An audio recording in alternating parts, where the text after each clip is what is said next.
Muy buenas noches, esto es Historia Agrietada. Yo soy Daniel López y me acompaña Eduardo Tula. Gracias, Eduardo. Buenas noches, Dani. Buenas noches, Jorge. Buenas noches a los oyentes, ¿no? Buenas noches. Jorge, muchas gracias por este espacio y por el trabajo que estás haciendo. Y ahora voy a arrancar con un tema que es muy interesante y que tiene que ver con un cerro que se llamaba Famatina. Algunos le dicen todavía Famatina, pero se llama General Belgrano al día de hoy. Sí. Es un cerro que está en una localidad que se llama Chilecito, que es la segunda en importancia de La Rioja. La Rioja es la ciudad capital, digamos, una provincia muy rica en cuanto a algún tipo de cultivos, especialmente las aceitunas, y supo tener una cantidad enorme de oro en esta montaña, en el Cerro Famatina. Y esa es la historia que quiero contar sobre una mina que se llamó La Mexicana. Si uno va hoy a Chilecito, puede acceder y ver una de las estaciones desde abajo, una de las estaciones, que son 9 en total, de un cable carril que conectaba la ciudad de Chilecito con la parte más alta del Cerro Famatina, porque ahí estaba precisamente la acumulación de oro. Este cable carril se trata del emprendimiento más largo y más alto del mundo. Cuando decimos los argentinos tenemos todo lo más grande, bueno, hoy es una obra que está abandonada completamente y se usa simplemente como museo. Y de eso quiero hablar. Hay que analizar la época también, ¿no es cierto? Vamos a situarnos en el 1900, cuando se construye este cable carril que va a llegar hasta la cima del cerro.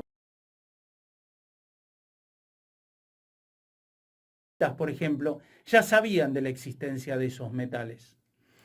Pero en 1767, que algún día vamos a hablar de esto, el rey Carlos III los expulsa a los jesuitas directamente.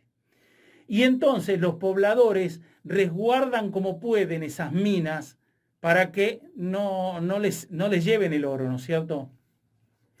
Pero bueno, un poco más adelante, un mexicano las va a encontrar, las va a redescubrir de alguna manera y le va a dar ese negocio a los ingleses. Y más o menos en 1898 ellos van a empezar una explotación, los ingleses una explotación, pero había un gran problema que tenía que ver con la altura del cerro y las condiciones. Hay puntos en algún momento del año que hay más o menos 20 grados bajo cero en ese lugar. Y entonces se hacía muy complicado para la extracción del oro, digamos, a nivel industrial como ellos pretendían.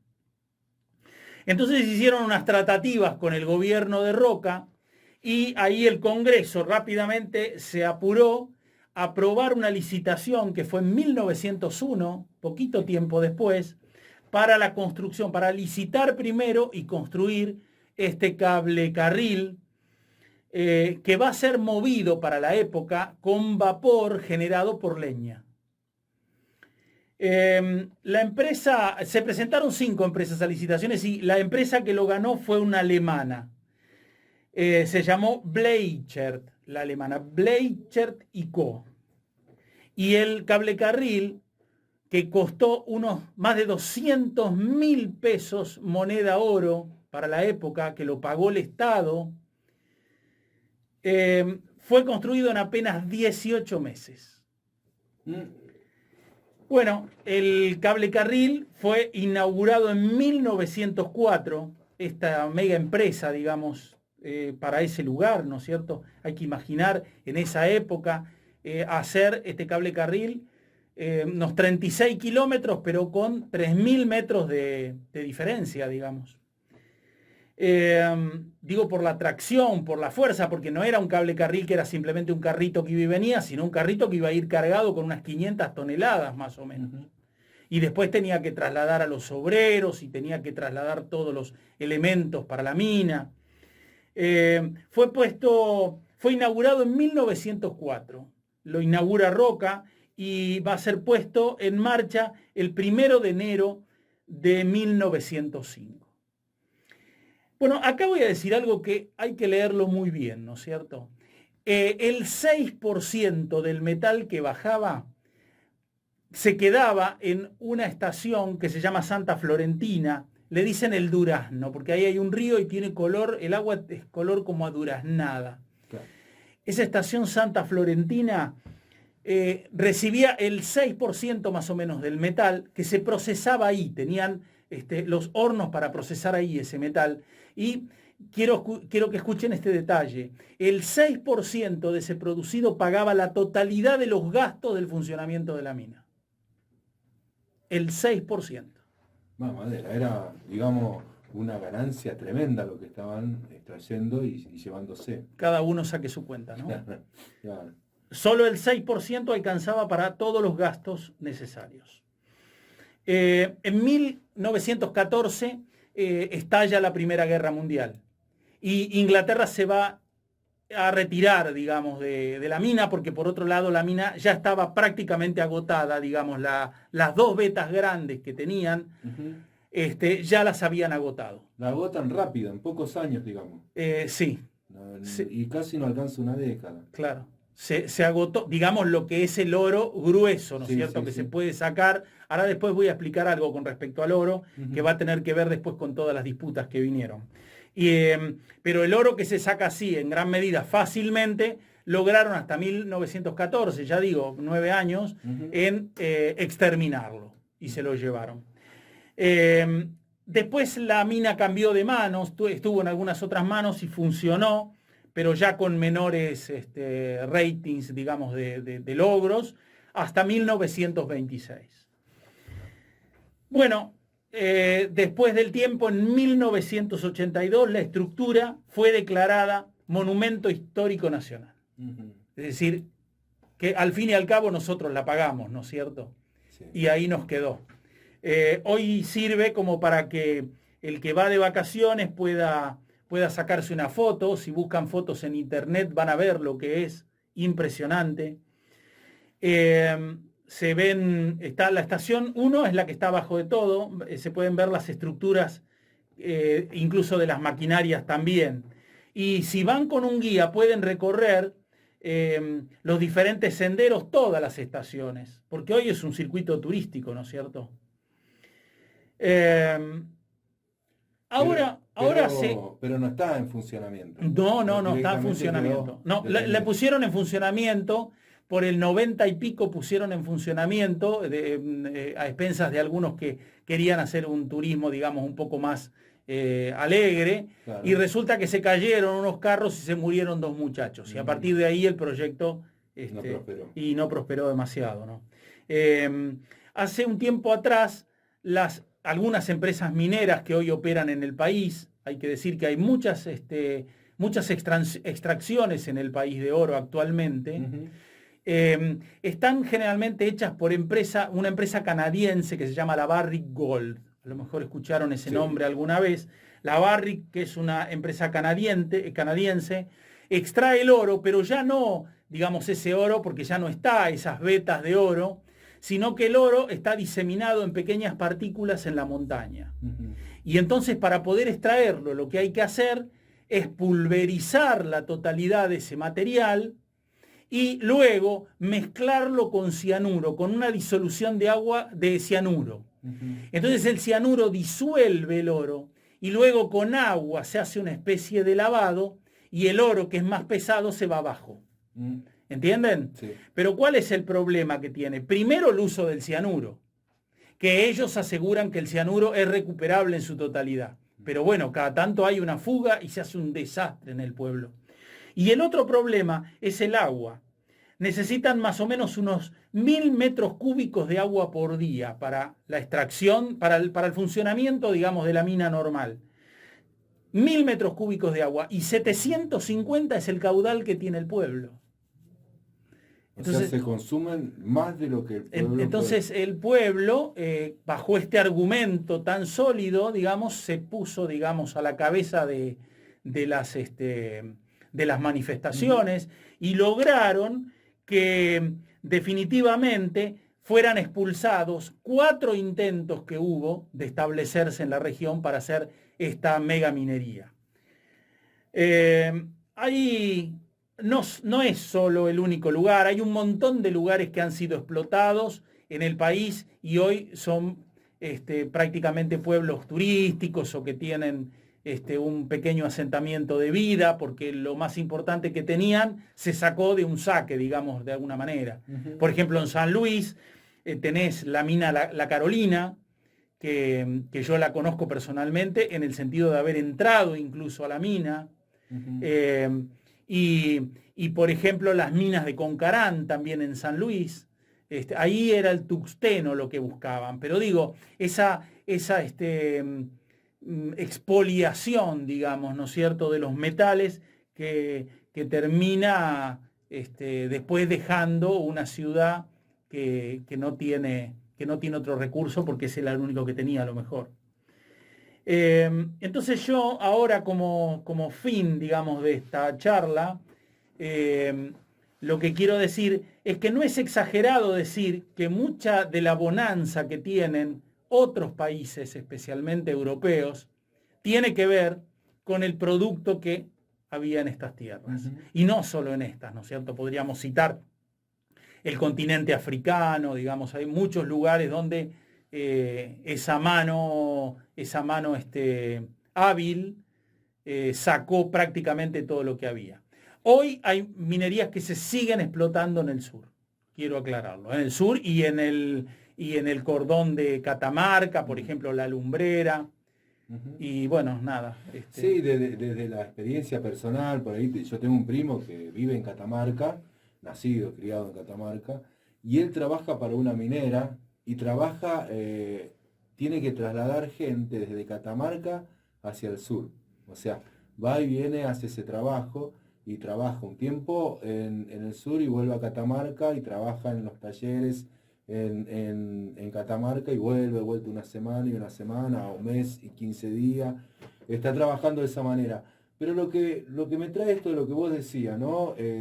La bonanza de los países centrales, que se debe al extractivismo también de los recursos naturales de los países que ellos llaman la periferia. Me recuerda, ¿no?, al Cerro Potosí también. Digo, bueno, claro, que fue, digamos, tremendo. Sí, en América fue, digo, desde antes, ¿no es cierto? Porque al principio, bueno, fueron los españoles uh-huh. que hicieron también una depredación enorme. Y luego, que ya lo hemos hablado en alguna oportunidad anterior, cómo pasó, digamos, de España, más o menos en el 1800, a Inglaterra, claro, el poderío, sí, ¿no es cierto? Sí. Los mismos desmanes de los españoles, y tampoco pudieron consolidar ellos una potencia, y entonces los ingleses se la terminaron ganando. Sí, y digo un poco eso, y una vez leyendo algo sobre alguien que hizo una monografía en ese momento, una monografía sobre el agujero de ozono, y explicaba el origen del daño a la capa de ozono. Fue en ese periodo en donde se trabajaba la plata, digamos, comienza ahí en ese periodo que se hacían las monedas. Entonces, claro, digamos, el trabajo ese que llevaba de derretir la plata comienza a dañar la capa de ozono. O sea, digo, por ahí uno parece que piensa en esta cuestión del daño al ambiente relacionado con las minas, relacionado con la explotación de los recursos naturales, como del siglo XIX y siglo XX, pero ya venía, digamos, de atrás la depredación y dañando a la naturaleza. Sí. Han hecho un daño desde el punto de vista ecológico, han hecho un daño humanitario porque han diezmado las poblaciones locales, y luego que diezmaron las poblaciones locales, traían también esclavos africanos, que fue un comercio muy grande que hicieron los holandeses, incluso los ingleses también, y trajeron colonias enormes de gente, pero en situación de esclavitud, a América, precisamente porque habían diezmado a los pobladores locales trabajando en las minas de oro y de plata. Porque hay que entender que las condiciones de una mina ya son tremendas, pero hay que entender esas condiciones que tienen que ver con lo que yo mencionaba, estas minas que son en altura, por ejemplo, ¿no es cierto? Claro. En montañas que tienen 3.000, 4.000 metros de altura, el que ha subido alguna vez a la altura 2.000, 3.000 metros es una cosa impresionante ya. Claro, sí. Entonces las condiciones de vida que había eran tremendas. Así es, digo. Y un poco, yo una vez conversando con una persona de la colectividad boliviana, hace muchos años, la empresa de colectivo donde laburaba, empecé a hablar sobre el Cerro Potosí, y él me contaba una anécdota, que seguramente le habrán contado sus abuelos, de que dice que salía la gente del cerro, salía de las minas, y cuando veía la luz, salía a mirar la luz del sol y morirse. Digo, por todo lo que está mencionando. Impresionante. Sí. Claro, porque hay cosas que uno no puede dimensionar hasta que de algún modo las puede vivir. Mientras estaba haciendo la narración, dije que yo entré turísticamente, ¿no es cierto?, a la mina de la Carolina. Si nunca entraron a una mina, hagan esa experiencia alguna vez en su vida y van a entender lo que es eso, lo que es estar ahí adentro. Es una entraña que se mete 200, 300 metros en la que yo entré, pero había minas que tenían kilómetros adentro. Y uno está dentro de la montaña, ¿no es cierto? La sensación que hay ahí. La sensación de agobio, la sensación de soledad que uno siente ahí adentro es impresionante. Hay que recordar lo que le pasó a esos mineros chilenos, por ejemplo, ¿no es cierto? Que tuvieron la suerte de salvarse, porque hoy tenemos condiciones, técnicas que les permitió mantenerlos conectados y que luego los pudieron sacar. Pero en otra época directamente se hubieran muerto, como debe haber pasado con tantos trabajadores, ¿no? Bueno, así que hoy quería traer esta historia que tiene que ver con ese lugar. Si algún día van a La Rioja, La Rioja es muy linda para visitar, muy paisajística. No dejen de ir a Chilecito. Si lo hacen en época invernal, van a encontrar nieve. Pero si ustedes lo hacen fuera de la época invernal, van a poder ver, esta mega estructura que bueno, la pagó este país, ¿no es cierto? Claro, sí. Y ahí quedó. Así es. Bueno, tenemos este bloquecito musical, vamos con un conjunto folclórico, Quilapayún, un conjunto folclórico chileno, dedicado a un tema a los mineros. Vamos a hacer un varieté musical, vamos a poner un poco de rock, un poco de folclore, más o menos el espíritu que tiene esta radio lo vamos también a conservar en este programa. Así que en este caso vamos con Quilapayún y volvemos en un ratito con más historia agrietada.